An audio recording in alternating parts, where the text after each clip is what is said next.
Hello, hello.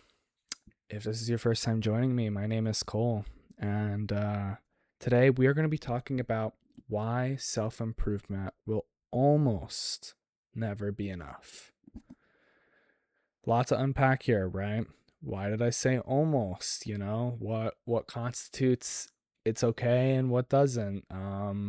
What do we mean by that, right? What are the underlying causes, right? There's a lot to unpack with this. So I hope you'll stick around for the whole thing and listen to me talk. We regularly do philosophy style videos like this. So if you enjoy this, please leave a like, subscribe, and if you enjoy this, you are more than welcome to comment what you might want me to cover next week. So to kind of get into this, right? Um, why self improvement will almost never be enough. Big statement. Um,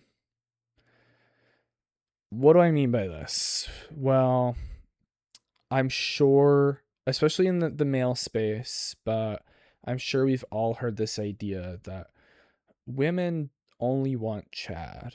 They want the guy with the big arms, big muscles, 500K annual salary before bonus, right? The man who's got the 4 cars, 5 houses, and works 0 hours a week, so much free time. He can do everything. And that there's clearly just so many of these men around that you don't stand a chance against Chad. Um, Now I wanna say here, for one, this isn't just a physical thing, right? This is not only applies to both genders. For women, it's this idea that well, a guy would never date somebody who's not a blonde bimbo, like who has large boobs or whatever have you may, right? That I'm not pretty enough or I'm not skinny enough or whatever. The main idea is that I'm not enough. Whatever you want to put into that blank, whatever insecurity you may have, that I am not enough. That is the root of this self improvement that I'm referring to here. Because this is a self improvement that's driven not by the desire to be a better person, but by the desire to run away from the person we don't like on the inside. The person we look at in the mirror and we see them and we're disgusted and we wish we were anybody but them. That's what I mean by that. Now, before I kind of dive in and get into the nitty gritty of this, I want to make two important separations. The first one being self improvement from self care. I'm going to hit you with the cold water here. Guys, a woman will not want you if you do not shower, if you do not clean your room, if your hair is very oily and greasy, if you have takeout from over 3 weeks ago sitting on your floor, yeah, hitting you with the cold water here. You got to get your stuff together. There's a line. There's a line of I'll kind of go back with the female example here of like there's a difference between I've got really bad acne. The self care of that is, well, I can start washing my face every night, right? I've got terrible acne.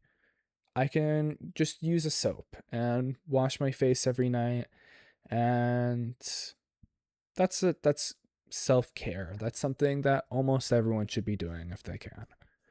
The self improvement mindset is, well, I've got terrible acne and nobody's going to love me or nobody's going to even want to be my friend because of it.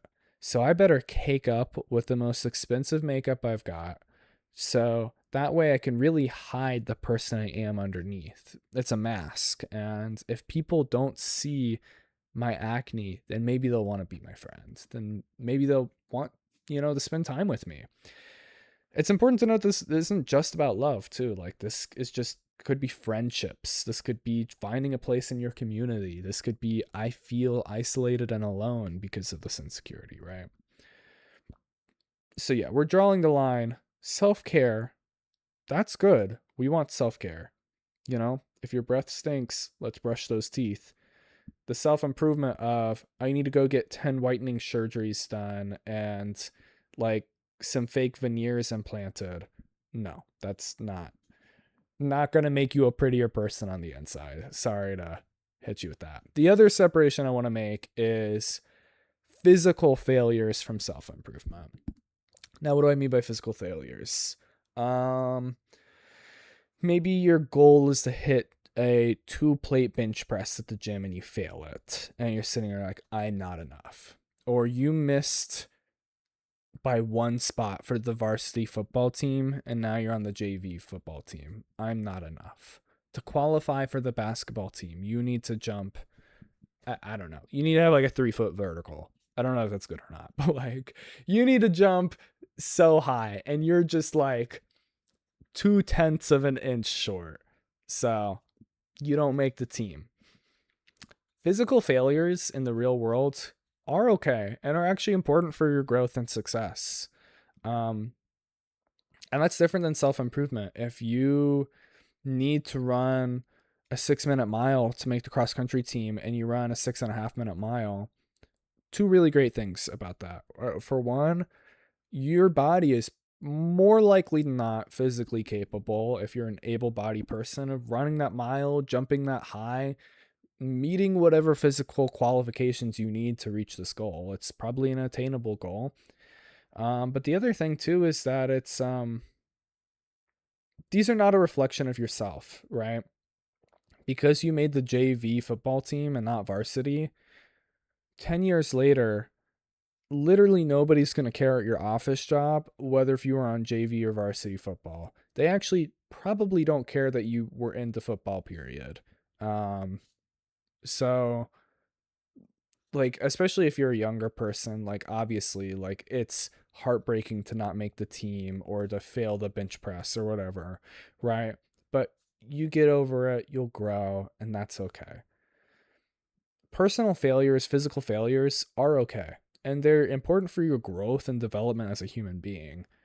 But notice the difference is you fail at something physically, and now we're working to achieve this goal.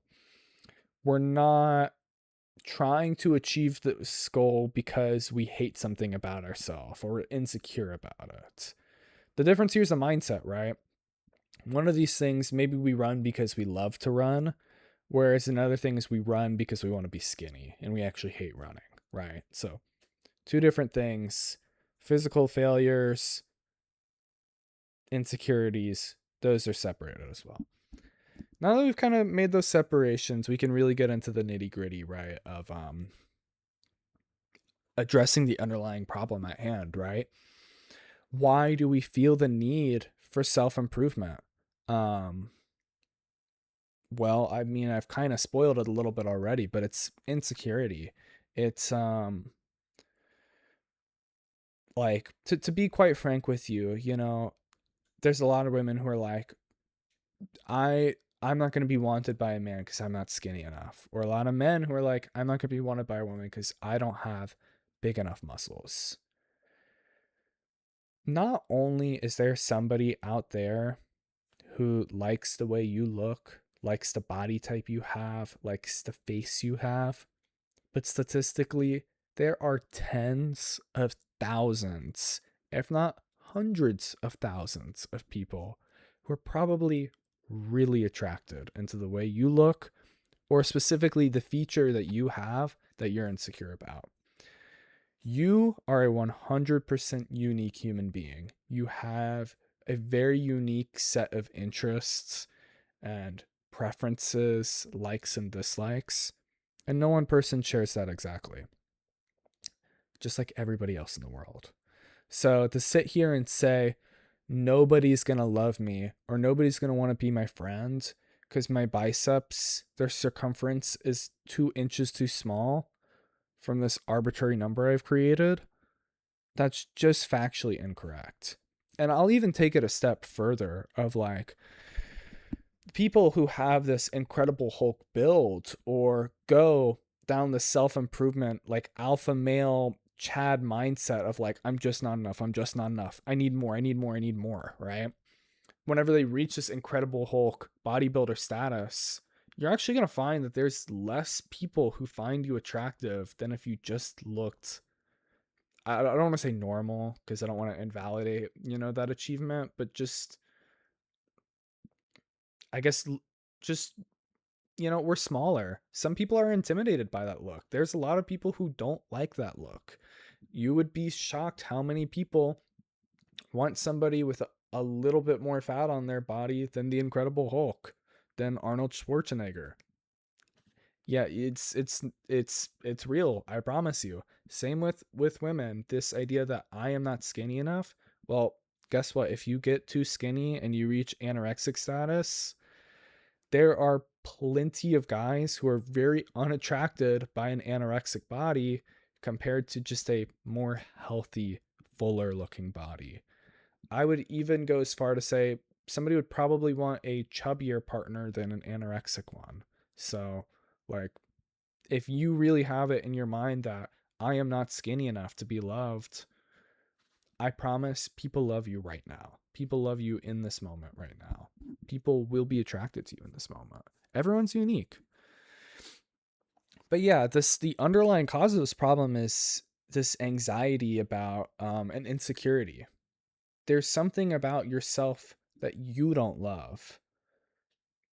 Maybe you even understand that, yeah, okay, 8 billion people on the planet, surely there's a couple thousand, maybe 10,000, maybe 100,000 people who would be attracted in this thing about myself. But with that said, I still don't like it. I still don't like myself. And that's the problem. You haven't accepted yourself for who you are. And that's like, oh, that's really easy to say, right? That's so how do we what can we do about that, right? If we can sit here and acknowledge, okay, I can accept that people will be friends with other people who aren't as skinny as my dream weight, or somebody will be my friend if my bicep isn't that big, right? What do we then do about it? There's a lot of things. My first biggest recommendation, probably above all other recommendations, is think about it. Where have you been fed this rhetoric? Where have you heard women only like Chad? Or guys only like blonde bimbos? You've probably heard it out in the wild a couple of times, but where do you hear it the most? Social media. Online. My biggest recommendation is just take a break. Go outside, touch some grass. Even better, talk with people in the real world. Shocking. I know. Pretty shocking. Go outside. But more specifically, social media. Take a break from social media. Like, you know what? If that means you need to play Skylanders for the next 8 hours, so long as you're not on Twitter battling in the next gender war, that's a win. Spyro's adventure needs you more than the gender war does. Like, okay. But yeah, I mean, especially if you're spending time on something like Instagram. Instagram, for an example. You wake up, go on Instagram, you're in bed, first 10 minutes of the day. 10, 10, 10, 10. Everyone looks like a supermodel. You haven't even taken your first sip of water. You haven't even taken a piss yet. And you've scrolled past 20, 30, 10 out of 10 people. Not 9 out of 10. God forbid 8 out of 10s. No, all 10 out of 10s. You really think that makes you now feel better about yourself? Okay. Now we go eat lunch and scroll Instagram a little bit more. 10, 10, 10. Eat dinner. I'm about to go to bed. Laying in bed again on my phone. How many of these people who are just conventionally, traditionally very good looking have you seen today just scrolling on your phone? Maybe it's not even on Instagram. Maybe it was on YouTube. Maybe it's on Reddit. I don't know. But you've probably seen more than you even realize you've seen.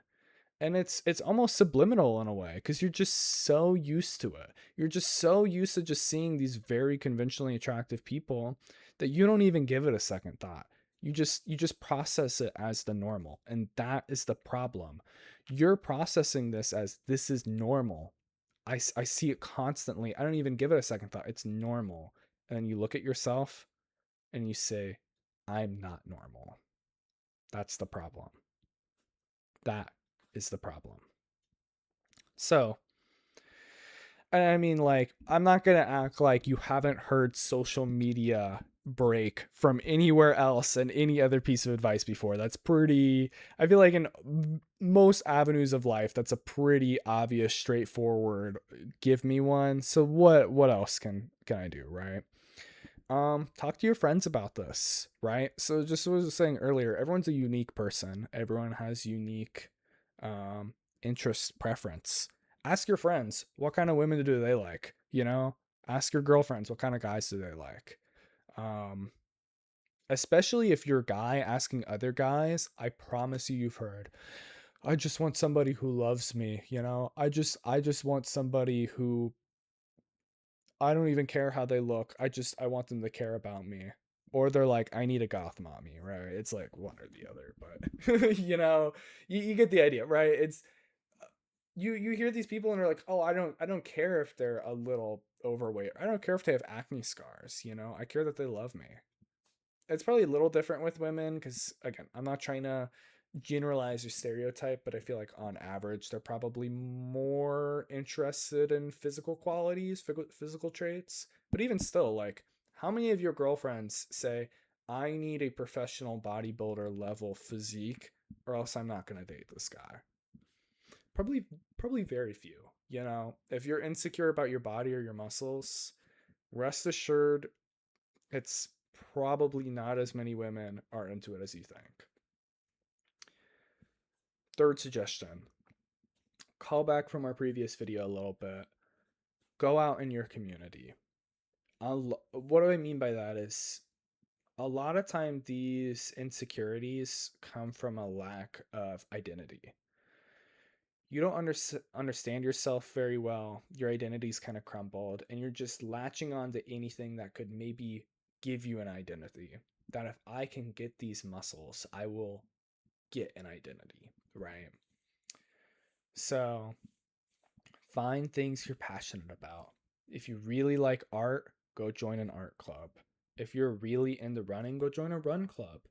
If you like watching soccer games, go out to a local bar or watch party where they're playing the game and go meet some people. The best thing you can do is try and find yourself too. Find yourself, find your friends, find people who care and matter about you, and then whenever you see these people smiling and laughing with you, having a good time with you, I think your insecurity is probably going to be one of the last things on your mind. I think one of my final suggestions I can give as well is go people watching. I know in America there's not as many second spaces, but go to a park, maybe a college, university, Starbucks, even the mall, and find a place where you can people watch that's not creepy. And I want you to look for not just couples, but friend groups. I want you to look and really focus on how happy they are together, how connected they are, how much they genuinely like each other, right? And then I want you to think about your insecurity or common insecurities and then look at that couple again and see that insecurity on them. That guy who's in a really happy relationship that you're watching, but he's kind of fat, like clearly he didn't need the six pack to get the woman.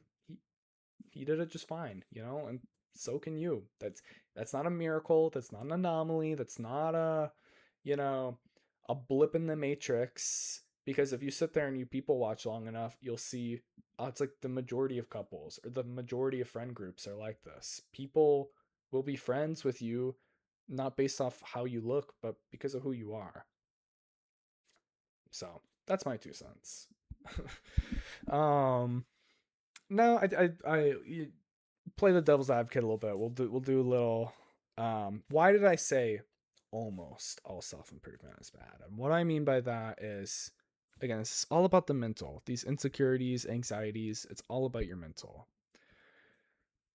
So if you're intent of self-improvement is one from genuine rationale.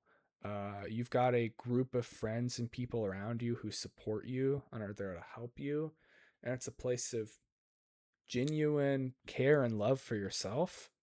Self-improvement is good. Can't recommend it enough. But if it's from a place of I want to hide my real version of myself from the rest of the world, I want to become someone I'm not, I want to I want to run away from my problems and run away from the person in the mirror. Self-improvement's not a good idea. Self-improvement's not a good idea. Yeah, that's the video for today. My ultimate goal with videos like these is for you to feel seen. I hope you were able to relate with this a little bit. I know I spent a lot of time talking about bodies, physicality, but it's deeper than that. Um, Say you're a person with really bad social anxiety, so you purposely don't put yourself in social situations to avoid maybe stuttering in public or just embarrassing yourself and people pointing and laughing at you. Yeah. Or maybe you're a person who I mean, yeah, you don't like the way you look, so you wear exclusively baggy clothing, right?